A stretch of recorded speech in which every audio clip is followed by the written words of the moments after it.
Hello friends, welcome to An Academy. This is me, Dr. Siddharth Arora. Friends, we are continuing with our sessions. आज हमारा day 22 of the sessions आ गया है. Yes, my friends, this is day 22 of the sessions.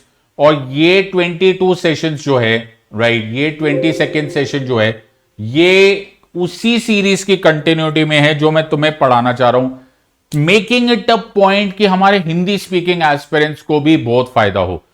आज का जो topic है वो एक बड़ा ही इंटरेस्टिंग है. देखो, मैंने कल पढ़ाया था अपॉइंटमेंट ऑफ द जजेस ऑफ द सुप्रीम कोर्ट, कि सुप्रीम कोर्ट के जजेस को अपॉइंट कैसे किया जाता है, नियुक्ति कैसे की जाती है. आज का टॉपिक ठीक उल्टा है कि रिमूवल ऑफ द जजेस ऑफ द सुप्रीम कोर्ट कैसे होता है. नाउ यू आर अंडरस्टैंडिंग कि मेरा एक कॉन्सेप्ट है, तुमको एक तरीका है पढ़ाने का, ताकि तुमको रियल में यह फायदा हो जाए कि इसको करना कैसे होता है. So watch out for this, और बड़ा मजा आएगा तुमको, क्योंकि कल ही तुमने ये टॉपिक किया है which is about the appointment, और आज हम लोग कर रहे हैं विच इज अबाउट रिमूवल. तो जो दोस्त who want to join me on Telegram channel, ये मेरा टेलीग्राम चैनल है, please be a part of it. और एक बहुत ही मेजर अनाउंसमेंट कि 24,999 में हम आपको अवेलेबल करा रहे 15 मंथ का best of the best. These are the best of the best educators from all over India on one platform. सिर्फ तुम्हें मेरा कोड यूज करना है, SIDLIVE, SIDLIVE, and you can join our classes. एक और मैं तुम्हारे लिए ऑफर लेकर आया हूं, बट ये ऑफर तुम्हारे ऊपर डिपेंडेंट है कि तुम इससे चाहते हो तो कर लेना, वरना कंप्लीटली योर कॉल. मैं चाहता हूं कि मैं YouTube पर हिंदी में भारत की राज्य व्यवस्था, that is M Laxmikanth, as well as English में Indian polity by M Laxmikanth पढ़ाऊं, जैसा मैंने 2019 में पढ़ाया था, और एक ऑसम हिट थी वो. आज तक 70 लाख के आसपास उसके व्यूज आ चुके. आई वॉन्ट यू टू से येस और नो. पहले ये मुझे बताओ, और मुझे चाहिए 10,000 मिनिमम कमेंट्स. मैंने 2 दिन पहले ये निकाला था, आज तक कोई 1200 कमेंट्स आए, तो बाकी कहां आएंगे. जब आएंगे तब मैं बनाऊंगा, तब तक इट इज योर कॉल. आज का टॉपिक, सो पे close attention and try and understand this topic. So what is the topic? पहली लाइन ये कि जज ऑफ द सुप्रीम कोर्ट को रिमूव कैसे करते हैं. तो प्लीज रिमेंबर, क्वेश्चन सीधा सीधा आएगा कि द जज of the supreme court can only be removed from the office by an order of the president. ये क्वेश्चन बड़ा खतरनाक आता है. लास्ट जो स्टेप होगा ना मेरा friends, please try and understand, आखिरी कदम, आखिरी स्टेप टू रिमूव द जज of the supreme court presidential order से आता है. ये बात याद रखना. लास्ट स्टेप, आखिरी कदम जो होगा वो प्रेसिडेंशियल ऑर्डर से आएगा. यह बात याद रखना बड़ा जरूरी है. नाउ मैं इसी लाइन पर एक बार वापस आऊंगा, बट बिफोर दैट इस लाइन को याद रखो. फिर मैं आगे आऊंगा तो मैं हिंदी के दोस्तों के लिए बनाऊंगा, सर्वोच्च न्यायालय के एक न्यायाधीश को केवल राष्ट्रपति के आदेश के पद से हटाया जा सकता है. Now this becomes a very dangerous question. अब तुम्हारे दिमाग में यह ख्याल आएगा कि can he be removed on the order of the president. तो इसका मतलब है क्या सिर्फ प्रेसिडेंट की मर्जी है? बड़ा ही कॉम्प्लिकेटेड लाइन हो गई. मैंने क्या बोला समझने की कोशिश करो. ऑन द वन हैंड मैंने बोला द जज ऑफ द सुप्रीम कोर्ट को रिमूव करने के लिए प्रेसिडेंट का ऑर्डर चाहिए होता है. This is the last step of doing it. लेकिन यह मत समझा जाए, इसका यह मतलब बिल्कुल ना निकाला जाए कि प्रेसिडेंट का ऑर्डर, सिर्फ प्रेसिडेंट के ऑर्डर से काम चल जाएगा. मतलब कुछ और भी है. हां, there is something else also connected to this. So होता क्या है, जज ऑफ द, अगर किसी ऑफिस को, थोड़ी देर के लिए सोचो, कोई भी ऑफिस, मैं एक एग्जांपल देता हूं, से governor of a state, governor of the state को भी ऑर्डर ऑफ द प्रेसिडेंट से निकाला जा सकता है. राष्ट्रपति का ऑर्डर आएगा, राष्ट्रपति का एक आदेश आएगा, और उससे गवर्नर को हटा दिया जाएगा. लेकिन यहां इंपॉर्टेंट पॉइंट है कि गवर्नर को रिमूव करने के लिए राष्ट्रपति जी को और कुछ नहीं करना पड़ेगा. राष्ट्रपति जी, यानी कि अगर उनके ब्रैकेट में क्या लिखा होता है, मैंने तुम्हें हमेशा बोला है, राष्ट्रपति जी का जो भी ब्रैकेट में होगा ना, उसमें लिख देना council of ministers headed by the prime minister. केंद्रीय मंत्रिमंडल, उनके अध्यक्ष प्रधानमंत्री, वो फैसला करते, और राष्ट्रपति जी फैसले का जो सुनते हैं, वो बाइंडिंग एडवाइस होती है, वो परामर्श को मानते और वो ऑर्डर दे देते. गवर्नर साहब को रिमूव करने में कोई दिक्कत नहीं. उसी तरह से अटॉर्नी जनरल ऑफ इंडिया, कोई दिक्कत नहीं, किसी से पूछने की जरूरत नहीं. लेकिन इंपॉर्टेंट पॉइंट यह है कि जज of the supreme court does not occupy office at the pleasure of the president. अभी अभी जो मैंने एग्जांपल दिया वो प्लेजर ऑफ द प्रेसिडेंट है, मतलब किसी से और पूछने की जरूरत नहीं पड़ी ना, नहीं, सिर्फ राष्ट्रपति जी ने, ऑब्वियसली प्राइम मिनिस्टर साहब ने, काउंसिल ऑफ मिनिस्टर्स ने एडवाइस दी, केंद्रीय मंत्रिमंडल, प्रधानमंत्री ने एडवाइस दी, परामर्श दिया और राष्ट्रपति जी ने साइन कर दिया और उनका ऑफिस हट गया। गवर्नर साहब को बोला जी आप रिमूव्ड हो गए, अटॉर्नी जनरल साहब को बोला आप रिमूव हो गए। ऐसे ऑफिस को बोला जाता है प्लेजर ऑफ द प्रेसिडेंट, यानी कि वो राष्ट्रपति के प्रसाद पर्यंत पद ग्रहण करके बैठे होते हैं। Please pay very close attention, मैंने क्या बोला, जज of the supreme court order of the president से जरूर रिमूव होते हैं, लेकिन वो जज of the supreme court order, केवल ऑर्डर ऑफ द प्रेसिडेंट, यानी कि ऑर्डर प्रेसिडेंट साहब को किसी और से ना पूछना पड़े, ऐसा नहीं होता। इसका मतलब है ऑर्डर ऑफ द प्रेसिडेंट, आदेश आने से पहले, और जज ऑफ द सुप्रीम कोर्ट को रिमूव करने से पहले कुछ और जरूर होना होगा। यह ऑर्डर ऑफ द प्रेसिडेंट अपने आप नहीं आएगा, इस ऑर्डर तक पहुंचने के लिए मुझे एक रास्ता क्रॉस करना पड़ेगा, जो रास्ता बताया गया है आर्टिकल 124 अनुच्छेद 124 में, ऑल्सो एक लॉ में which is called as the जजेस इंक्वायरी एक्ट ऑफ 1968। दो जगह लिखा हुआ है कि क्या प्रोसेस किया जाता है जिससे कि यह कहानी शुरू होगी, फिर उसके बाद प्रेसिडेंट तक पहुंचेंगी, प्रेसिडेंट साहब ऑर्डर करेंगे और जज रिमूव किया होगा। तो यह प्रसाद पर्यंत नहीं है, ये प्लेजर ऑफ द प्रेसिडेंट नहीं है, there is something behind this. वो ग्राउंड होता है, रिमूवल होना चाहिए प्रूवन मिसबिहेवियर और incapacity.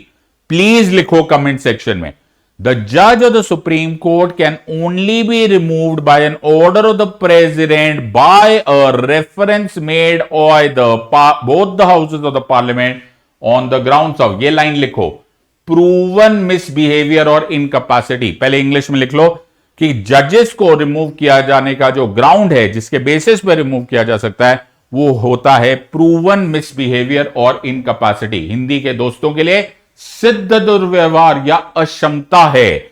Please remember, pleasure of the president नहीं है, प्रसाद पर्यंत नहीं है, सिद्ध दुर्व्यवहार और अक्षमता है। यह लिखा हुआ है अनुच्छेद 124 में, आर्टिकल 124 ऑफ द कॉन्स्टिट्यूशन में। तो सर होता क्या है, कैसे होगा? ये जो अनुच्छेद 124 का रूल है, वो एक पार्लियामेंट एक एड्रेस करेगा दोनों सदनों में, both the houses of the parliament में, अलग अलग, मैं फिर बोल रहा हूं, both the houses of the parliament में सेपरेटली एक एक प्रस्ताव निकलेगा, और वो प्रस्ताव जब निकलेगा तो उस प्रस्ताव पर डिबेट होगी, बहस होगी और लास्ट में वोटिंग होगी। जब बहस होगी और वोटिंग होगी, अगर लास्ट में at the end of it एक स्पेशल मेजॉरिटी, यानी कि जितने सदन में मेंबर्स बैठे हुए हैं उस समय और वोटिंग कर रहे हैं, 2/3 present and voting plus absolute majority होगा, तो ही ये माना जाएगा कि पार्लियामेंट ने यह प्रस्ताव पास कर दिया है। उसको बोला जाता है address by the parliament.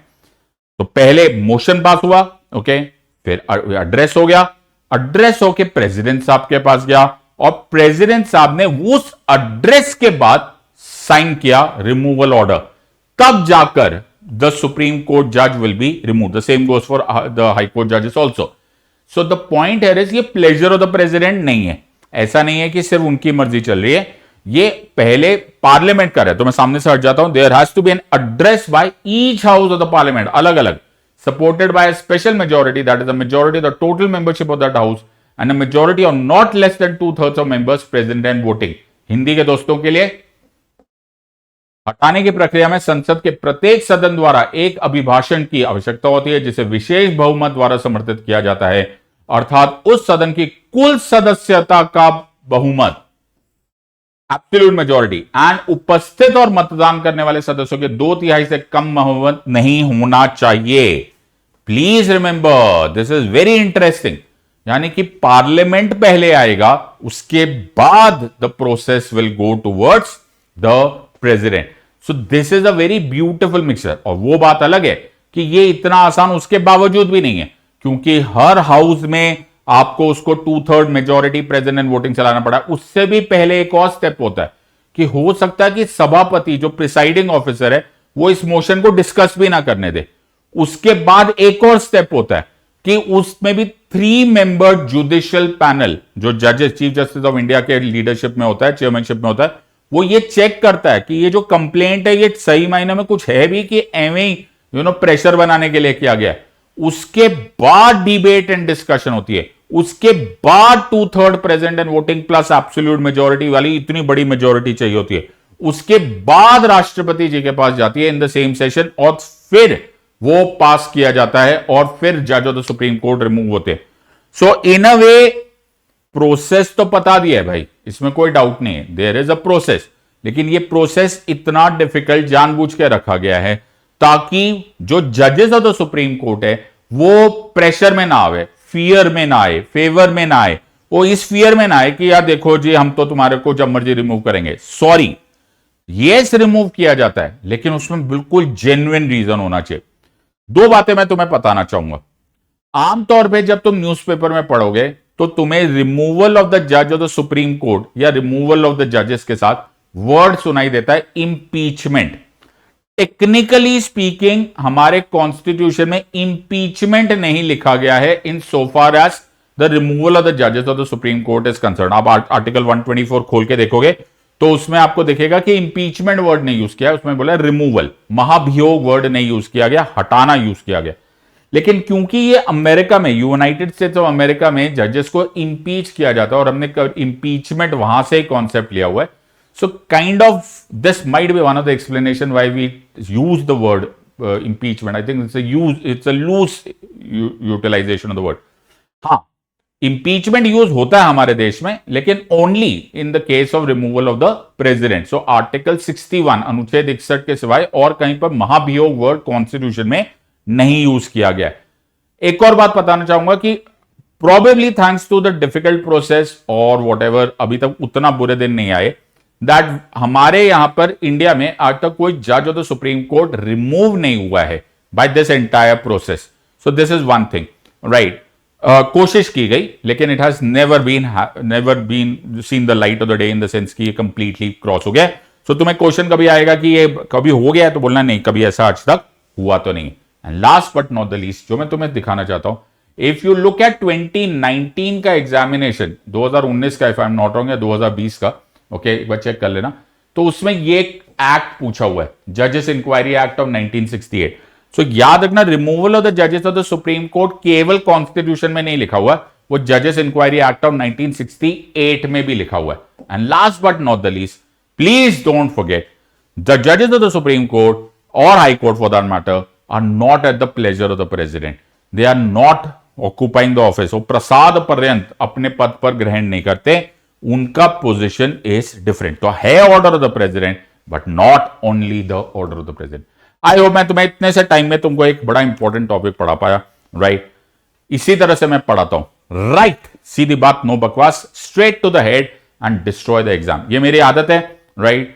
I don't like beating around the bush, okay. मुझे अपना सब्जेक्ट बहुत अच्छे से आता है, और मेरे स्टूडेंट्स में मैं उम्मीद करता हूं कि वो लोग भी टाइम पास ना करें, अपना करियर बनाए.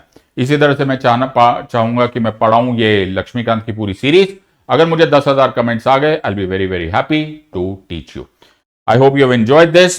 24,999 में ये ऑफर अवेलेबल है. अगर आप मुझसे बिल्कुल इंटेंसली पढ़ना चाहते हो, मेरा कोड यूज करो, Sid live, and join us in the words of Unacademy. Let's crack it. Until next time, God bless, thank you and जय हिंद. कल मिलते हैं 5 बजे.